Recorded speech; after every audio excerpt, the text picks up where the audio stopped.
You already know it's your boy, the Maniac, and this is the Michigan Wolverines versus the Northwestern Wildcats recap. Now, with that being said, you know the slogan.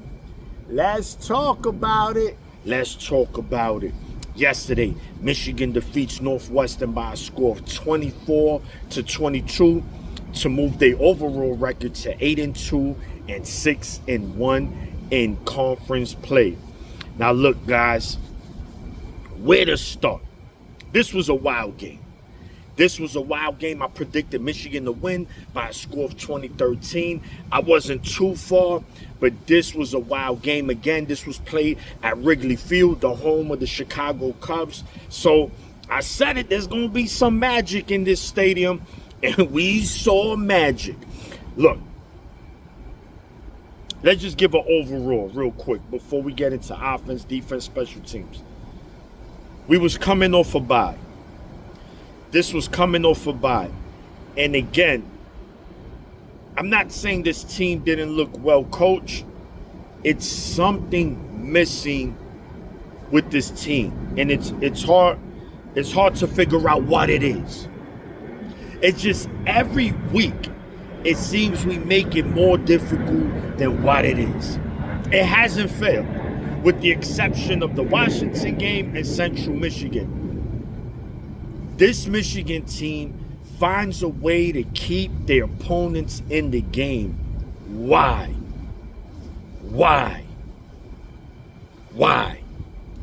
It's just mind-boggling. Let's start with special teams. Special teams has just not been it. J.B. Brown, yeah.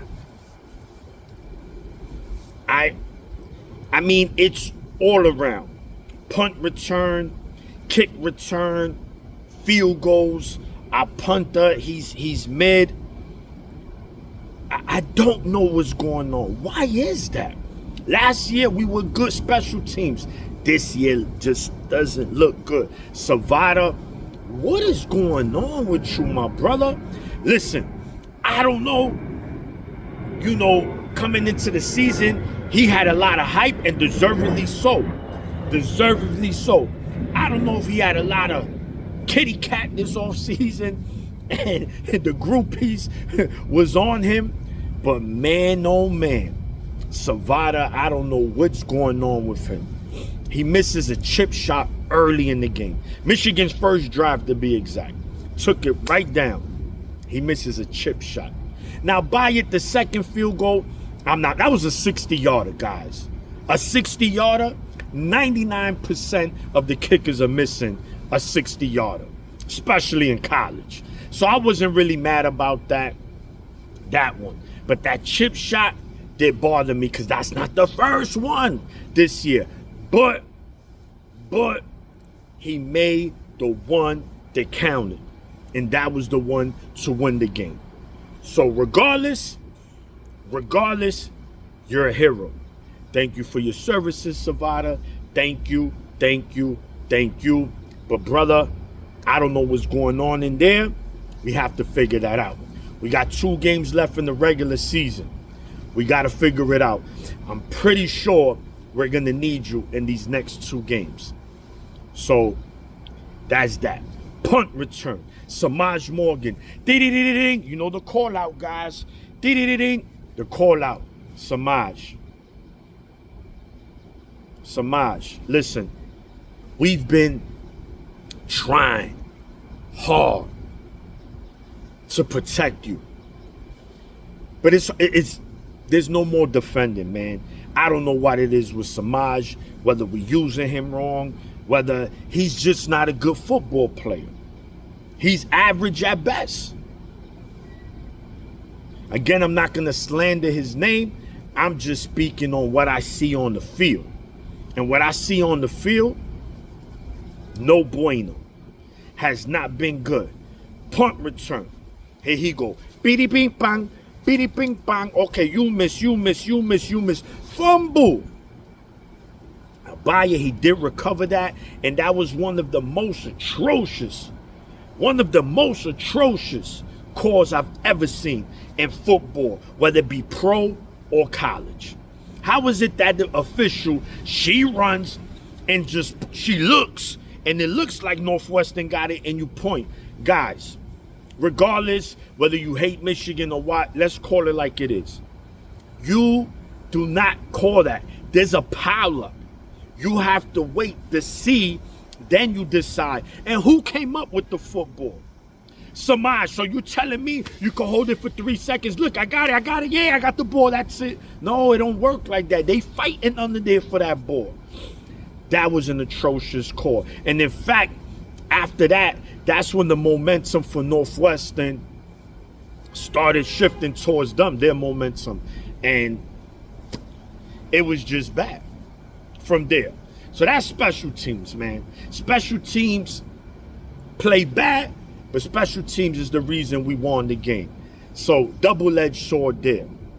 Offense. We're going to go with the offense. Bryce and Marsh, whatever they did during the bye, please do it every week. Please do it every week. Bryce and Marsh and Bryce, whatever you guys did during these 2 weeks, do it again. Because man, oh man, they had a connection, bro. Love connection. Over 180 yards, 12 receptions. That boy couldn't be stopped yesterday. And Bryce had touch on the ball. You see the difference? He had touch on the ball. Bryce played well yesterday. I can't really slander him with the exception of those 2 interceptions. You minus those 2 interceptions, Bryce played well. He ran the ball when he needed to. In fact, he had a rushing touchdown. He pulled. They need to implement that more in the offense. Because they starting not to even respect him running the ball. They're not. So pull that ball, Bryce, man. Because we're going to need you, because we don't know what's going to happen with Jordan Marshall. Jordan Marshall, a beast, an animal, a barbarian. Shoulder injury. Because we leaning on him too much. He gets hurt, but it's football. It's going to happen. Now, as per Sharon Moore, X-rays are negative. That's great to see. Great to hear, Great to hear that his X-rays are negative, because, man, that is one guy we cannot afford to lose. Honestly, we already lost Justice Hayes for the season. And then Marshall, you're talking about your 2 best running backs, the 2 best running back duo in college football. Argue with your mother. Hands down. That's like Ohio State losing Jeremiah Smith and Cornell Tate. Let's call it like it is. But regardless, Bryson Kuzdar, he came in relief, and the guy did his thing, man. He did his thing. Respect to him. But, like I said with Bryce, the 2 interceptions and 2 fumbles we had. Offensive. The offense gave the ball away 4 times. 4 times. And then in that special teams, the punt. So that was a total of 5 turnovers, and Michigan still won this game. I don't care what anybody say. I take it. There's no teams in America that's really going to win turning over the ball 5 times and still winning on the road against a scrappy team. I'm not saying Northwestern are any world beaters, but that's a solid, scrappy team. That wasn't Wisconsin. That wasn't Purdue. Northwestern are better than those teams. Believe that. But we found a way. And that's one of the other positives when it comes to this team. They find ways to win. Scrappy team. Even if it's ugly, they don't get discouraged. They find a way to win. Bryce, even with those 2 interceptions, he found a way to drive this team to the final, down the field for that final field goal to win. Big 3rd down conversion with his legs. That's what I'm talking about. That's the stuff I like to see. If it's not there, I'm not forcing it. Let me go. My team needs me. So that's resolve, man. That's dog. Shout to the offense, for putting those ugly turnovers behind us and finding a way at the end to win this game. Defense. Now listen, I really got nothing bad to say about the defense. We got a couple of head taps, bro. Zeke Berry, you got head tapped by number 80, whatever his name is, and using the air like you falling off a 10-story building. Like, Zeke, what are you doing? And then Mason Curtis got head tapped by Will Day. Man, that was bad. And their receivers are not elite. Will Day, he's a tough receiver, but secondary, man, with those sections, with those catches, they tight end had a couple of big catches through the middle. We are very bend but don't break. The offense put the defense in bad positions. Northwestern only had 9 points going into the fourth quarter. Only 9 points. They didn't even have a touchdown going into the fourth quarter. Defense played well, man. Defense held them to about 250 yards. That's good. That's great, actually. That's great. Offense had 496 yards. That's 500 yards, bro. 500 yards of offense. So it's just weird that even when we have that much yards offensively, it doesn't seem like it. It's just weird watching this team, man. I'm telling you, man. But defense, I think they came to play, man. Offense put them in bad positions. Eventually, teams are going to take advantage of those turnovers. So shout to them. Offense, again, with the exception of the turnovers, play very well, man. Andrew Marsh, he's wide receiver 1. There's really no debate in that. Jordan Marshall, we don't know his status for the Maryland game, but I like Coolsdall, man. I think Coolsdall could be the one for that game. And then obviously Jasper Parker. So, this team though, I don't know, man. It just seems we can't clean out the little things. We just can't. I'm not saying Sharon is on top of these guys. I just don't know. And guys, I get it. Oh, boy, Bryce he's a freshman. Now let's give him time. But when he said, you have never seen a freshman like me, you guys were like, yeah, that's what I like.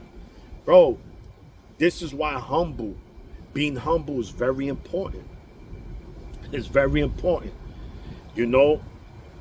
Michigan is 8-2, guys. I mean, shout to Northwestern first and foremost. I should have said that in the beginning of the video. Scrappy team, man. They came to win. That was a fist fight, bro. That was a fist fight. That was a dog fight. It came to the last round, bro.